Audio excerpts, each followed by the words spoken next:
Hello दोस्तों, स्वागत है आपका मेरे यूट्यूब चैनल परीक्षा प्लान में। तो कैसे हैं आप लोग? आई होप अच्छे होंगे। तो जैसा कि आप लोगों को पता है कि साइंस एनसीईआरटी से पढ़ रहे हैं, तो ये क्लास 7th की बुक का चौथा चैप्टर है, अम्ल, क्षारक और लवण। तो चलिए शुरू करते हैं आज के वीडियो को। ये लेसन बहुत ही अच्छा है और इससे 1 या 2 प्रश्न हमेशा ही पूछे जाते हैं, तो ध्यान से इसको समझते चलिएगा। इसके अलावा वीडियो देखने के बाद यदि आपको अच्छा लगे तो वीडियो को लाइक और शेयर कीजिएगा, और यदि चैनल पर आप नए हैं तो चैनल को सब्सक्राइब कर लीजिए। तो चलिए शुरू करते हैं आज के लेसन को। इसके अलावा यदि आप प्रीवियस ईयर के क्वेश्चंस को पढ़ना चाहते हैं, यानी प्रीवियस ईयर के पेपर में जो भी साइंस के क्वेश्चन पूछे गए हैं, यदि आप उन सभी प्रश्नों को पढ़ना चाहते हैं तो आप वीडियो देख सकते हैं। मैंने 2012 से लेकर 21 तक की वीडियो आ चुकी है। उसमें जो भी पेपर हुए हैं उनमें साइंस के पेपर हैं, साइंस के जो भी क्वेश्चन हैं उनको मैंने सॉल्व करवा दिया है। तो आप लोग वो वीडियो अवश्य देखिएगा, क्योंकि प्रीवियस ईयर के क्वेश्चन बहुत ही ज़्यादा हेल्प करते हैं। तो चलिए आज की वीडियो को शुरू करते हैं। लिखा है, अपने दैनिक जीवन में हम नींबू, इमली, नमक और शक्कर और सिरके जैसे अनेक पदार्थों का उपयोग करते हैं। क्या इन सब का स्वाद एक समान होता है? आइए हम सारणी में सूचीबद्ध किए गए कुछ खाद्य पदार्थों के स्वाद पर ध्यान दें। यदि आपने इनमें से किसी भी पदार्थ का स्वाद नहीं चखा तो उसे चखिए और परिणामों को सारणी में लिखिए। तो ये पदार्थ लिखे हुए हैं और आपको इनका स्वाद बताना है। नींबू का रस खट्टा होता है, संतरा भी खट्टा होता है, कोई संतरा जो होता है वो मीठा होता है। सिरका, इसका भी स्वाद जो है खट्टा होता है, दही भी खट्टा होता है। इमली भी खट्टी होती है, शक्कर मीठी होती है, नमक जो है वो खारा होता है, आंवला खट्टा होता है। खाने का सोडा जो स्वाद में है, इसका स्वाद जो है कड़वा सा होता है। अंगूर खट्टे होते हैं, कच्चा आम भी खट्टा होता है, और खीरा जो है इसमें खट्टे मीठे का स्वाद नहीं होता है, इसमें पानी की मात्रा अधिक होती है। तो यही सब स्वाद यहाँ पर लिखने हैं। और आगे लिखा है कि आप देखेंगे कि इनमें से कुछ पदार्थों का स्वाद खट्टा, कुछ का कड़वा, कुछ का मीठा और कुछ का नमकीन है।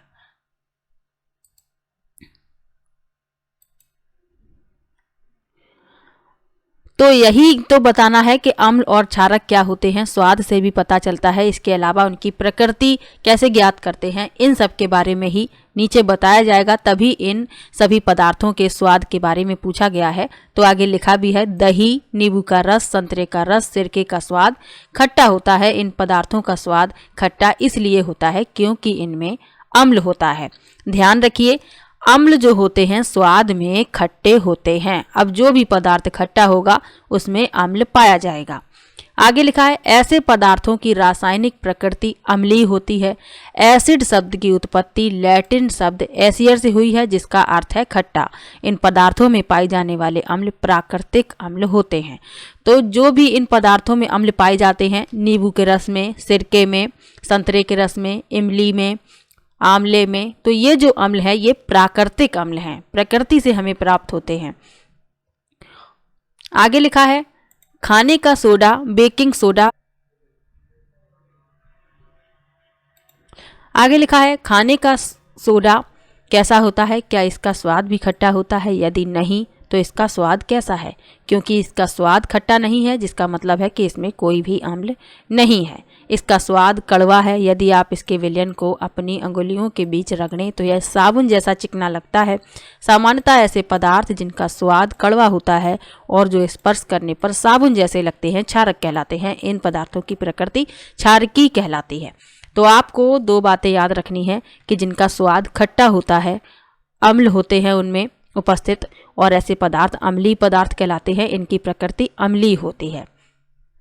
और जिन पदार्थों का स्वाद कड़वा होता है और जो उंगलियों के बीच रखने पर साबुन जैसा एहसास देते हैं, चिकनेपन का एहसास देते हैं, तो ऐसे पदार्थ क्षारक कहलाते हैं। तो अम्ल और क्षार के बारे में ये सामान्य जानकारी है जिससे आप इसे पहचान सकते हैं। इसके अलावा और भी तरीके हैं अम्ल और क्षारक को पहचानने के, जो नीचे बताए गए हैं। आगे पढ़ते हैं। लिखा है, यदि हम किसी पदार्थ को चख नहीं सकते तो हमें उसकी प्रकृति कैसे ज्ञात होगी? बिल्कुल सही बात है, प्रत्येक पदार्थ को हम लोग नहीं चख सकते हैं, तो कैसे ज्ञात करेंगे कि ये अम्ल है या क्षार है? तो लिखा है कोई पदार्थ अम्लीय है अथवा क्षारकी, इसका परीक्षण करने के लिए विशेष प्रकार के पदार्थों का उपयोग किया जाता है। ये पदार्थ सूचक कहलाते हैं। तो जिन पदार्थों को हम चख ना सकें तो उनकी प्रकृति पता करने के लिए कि ये अम्लीय हैं या क्षारीय हैं, सूचक का उपयोग किया जाता है। सूचकों को जब अम्लीय अथवा क्षारकीय पदार्थ युक्त विलयन में मिलाया जाता है तो उनका रंग बदल जाता है। हल्दी, लिटमस, गुड़हल की पंखुड़ियाँ आदि कुछ प्राकृतिक रूप से पाए जाने वाले।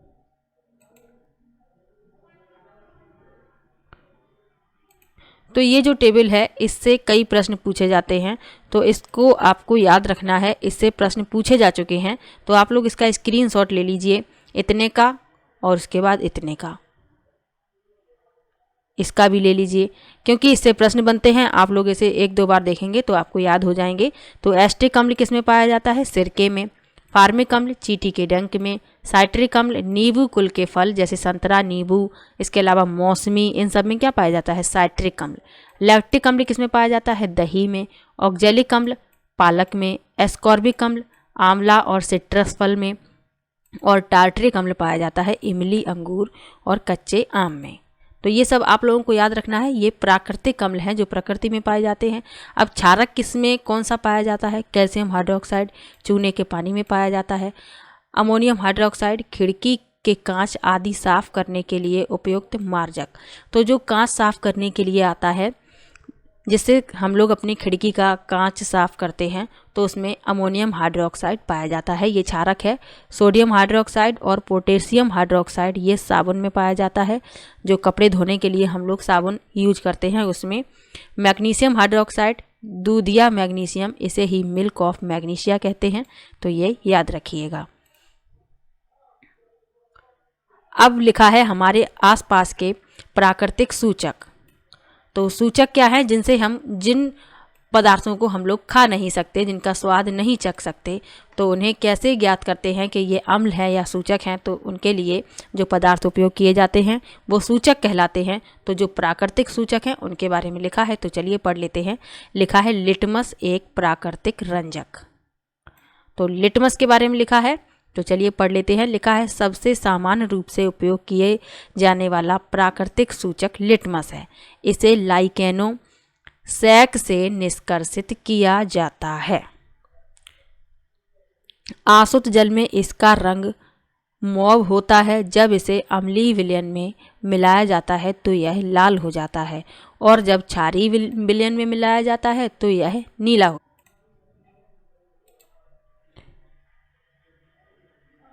यह विलयन अथवा कागज की पट्टियों के रूप में उपलब्ध होता है, जिन्हें लिटमस पत्र कहते हैं। सामान्यतः यह लाल और नीले लिटमस पत्र के रूप में उपलब्ध होता है। तो यदि अम्लीय विलयन में लिटमस डाला जाता है तो वह विलयन कैसा हो जाता है? लाल हो जाता है। और जब क्षारीय विलयन में लिटमस डाला जाता है तो वह कैसा हो जाता है? नीला हो जाता है। अब बाजार में ये उपलब्ध हैं, कागज की पट्टियों के रूप में उपलब्ध होता है, जिसे हम लोग प्रयोगशाला में उपयोग करते हैं। इन्हें कहते हैं लिटमस पत्र, और ये दो रंगों में उपलब्ध होते हैं, लाल और नीले। लाल लिटमस पत्र होता है और नीला लिटमस पत्र होता है। यहाँ आप देख सकते हैं, ये है लाइकेन सैक कहते हैं जिसे, और ये है लिटमस पत्र, ये लाल और ये नीला। तो अम्ल जो होते हैं वे नीले लिटमस को लाल कर देते हैं, यानी कि ये लिटमस पत्र है नीला। यदि इस पर अम्ल की कुछ बूंदें डालें तो ये कैसा हो जाएगा? लाल। इसके अलावा जो क्षार होते हैं वो क्या करते हैं? लाल लिटमस को नीला कर देते हैं। ये लाल लिटमस पेपर है, इस पर क्षार की कुछ बूंदें डालेंगे तो ये हो जाएगा नीला। तो आप लोगों को याद रखना है, अम्ल नीले लिटमस को लाल कर देते हैं, क्षार लाल लिटमस पत्र को नीला कर देते हैं। ये दोनों बातें आपको याद रखनी है, इससे प्रश्न बन जाते हैं। आगे लिखा है ऐसे विलयन जो लाल अथवा नीले लिटमस पत्र के रंग को परिवर्तित नहीं करते उदासीन विलयन कहलाते हैं। ऐसे पदार्थ ना तो अम्लीय होते हैं और ना क्षारकीय। तो ये भी याद रखना है, उदासीन पदार्थ क्या होते हैं? जो ना नीले लिटमस को लाल करें, ना लाल लिटमस को नीला करें, यानी कि लिटमस पत्र पर जो पदार्थ डाले जाएं और लिटमस पत्र का रंग परिवर्तित न हो तो ऐसे विलयन कहलाएंगे उदासीन विलयन। ऐसे पदार्थ ना अम्लीय हैं ना क्षारीय। अब हल्दी के बारे में लिखा है, हल्दी एक प्राकृतिक सूचक है। हल्दी जो है एक प्राकृतिक सूचक है। आप लोगों को याद होगा जब कभी भी आपके सफ़ेद कपड़े पर कोई सब्जी गिर जाए या कोई हल्दी का दाग लग जाए उस पर, तो यदि आप उसे साबुन से धुलेंगे और आप उस जगह पर साबुन लगाएंगे तो उस जगह वो जो हल्दी का दाग है वह लाल हो जाएगा। तो ऐसा क्यों होता है? तो हल्दी जो है क्षारकीय विलयन में लाल रंग देती है। यहाँ बूझो को भी नहीं समझ में आया था, लेकिन अब उसे समझ में आ गया कि अब मैं समझ गया कि मेरी कमीज पर पड़ा हल्दी का दाग साबुन से धोने पर लाल क्यों हो जाता है। ऐसा इसलिए होता है क्योंकि साबुन का विलयन क्षारकीय होता है और क्षारकीय माध्यम में हल्दी जो है लाल रंग देती है।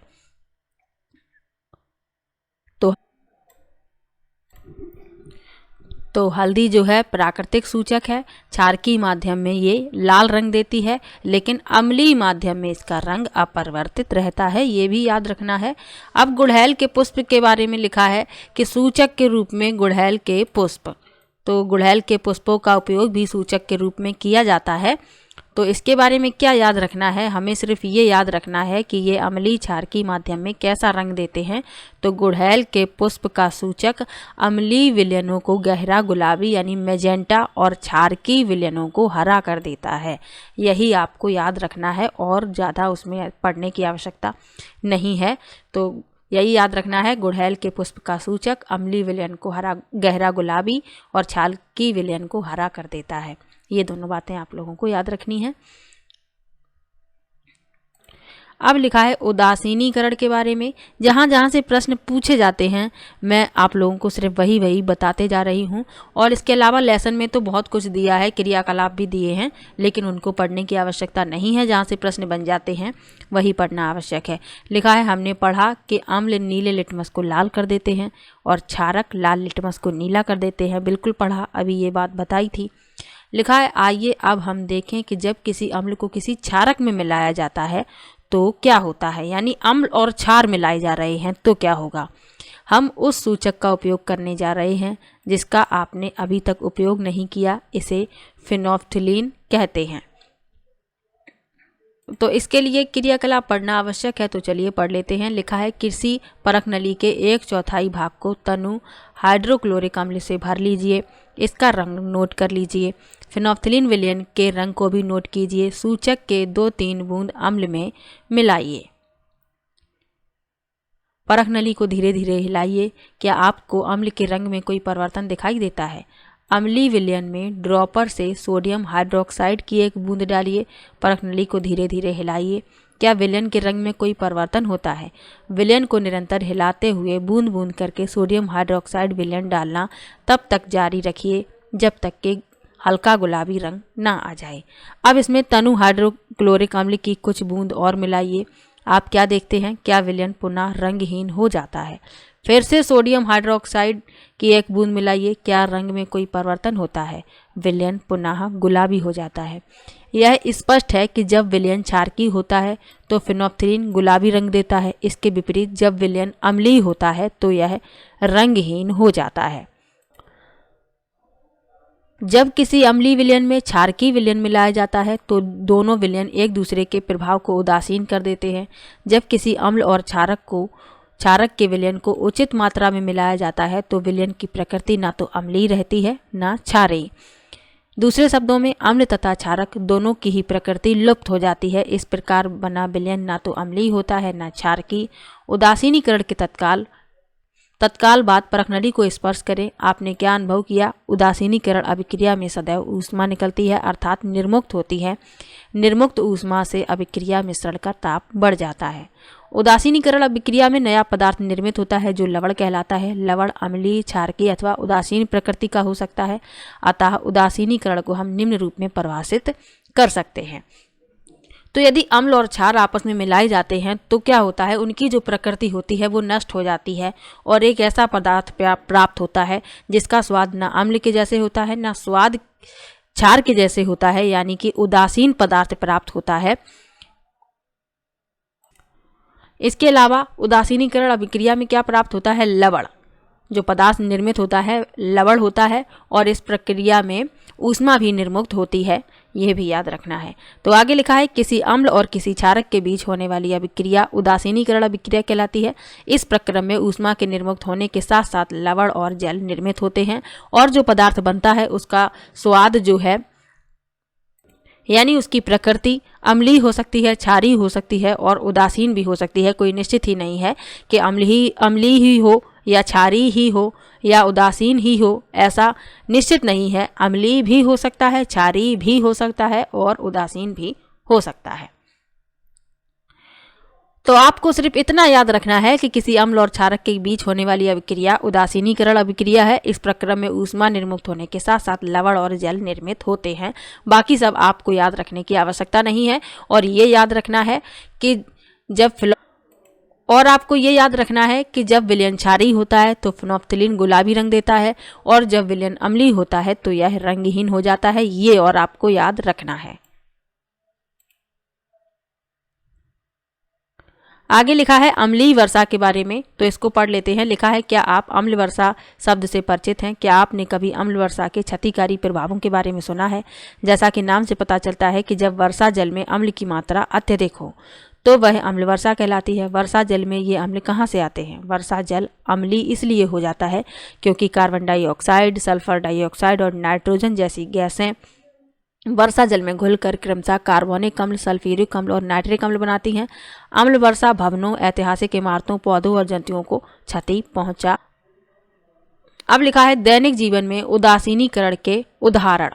तो उदासीनीकरण के उदाहरण भी पढ़ना आवश्यक है, इनसे प्रश्न बन जाता है। तो चलिए पढ़ लेते हैं। लिखा है हमारे आमाशय में हाइड्रोक्लोरिक अम्ल पाया जाता है। बिल्कुल पाया जाता है, ये जब पढ़ाया था तो उसमें बताया था। आगे लिखा है आप अध्याय 2 में पढ़ चुके हैं कि यह भोजन के पाचन में हमारी सहायता करता है, लेकिन आमाशय में अम्ल की आवश्यकता से अधिक मात्रा होने से अपाचन हो जाता है। कभी कभी अपाचन काफ़ी कष्टदायक होता है। अपाचन से मुक्ति पाने के लिए हम दूध या मैग्नीशियम जैसा कोई प्रति अम्ल लेते हैं जिसमें मैग्नीशियम हाइड्रोक्साइड होता है। यह अत्यधिक अम्ल के प्रभाव को उदासीन कर देता है। तो आप लोगों ने देखा होगा कि जब कभी भी आपको एसिडिटी हो जाती है, आप डॉक्टर के पास जाते हैं तो डॉक्टर एक आपको सिरप देता है जिसमें दूधिया जैसा कोई सिरप होता है, बिल्कुल दूधिया होता है वो, तो उसे ही मिल्क ऑफ मैग्नीशिया कहते हैं। ये भी प्रश्न पूछा जाता है, इसे याद रखिए। आगे लिखा है चींटी का डंक। तो जब चींटी काटती है तो यह त्वचा में अम्लीय द्रव डाल देती है। डंक के प्रभाव को नमी युक्त खाने वाले सोडा अथवा कैलेमाइन विलयन मल कर उदासीन किया जा सकता है जिसमें जिंक कार्बोनेट होता है। चींटी के डंक में कौन सा अम्ल पाया जाता है? अभी बताया था, आप लोग ये कमेंट बॉक्स में बताएंगे। मृदा उपचार, इसके बारे में क्या लिखा है? रासायनिक उर्वरकों का अत्यधिक उपयोग मृदा को अम्लीय बनाता है। यदि मृदा अत्यधिक अम्लीय अथवा अत्यधिक क्षारकीय हो तो पादपों की वृद्धि अच्छी नहीं होती।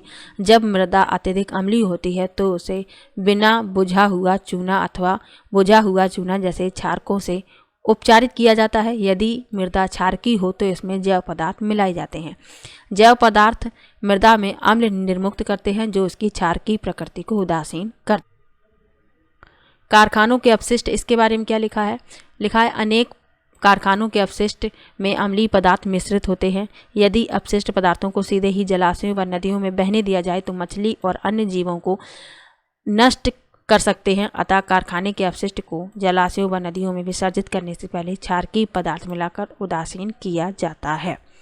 तो उदासीनीकरण के उदाहरण पढ़ लिए दैनिक जीवन में। लेसन अच्छा था। अम्ल और क्षार के बारे में जो भी बताया है उसे याद रखिए। और प्रकृति में जो अम्ल पाए जाते हैं, कौन किस में पाया जाता है वो भी बताया था, तो उसे भी याद रखिए। आज का ये लेसन यहीं पर समाप्त होता है। मिलते हैं नेक्स्ट वीडियो में।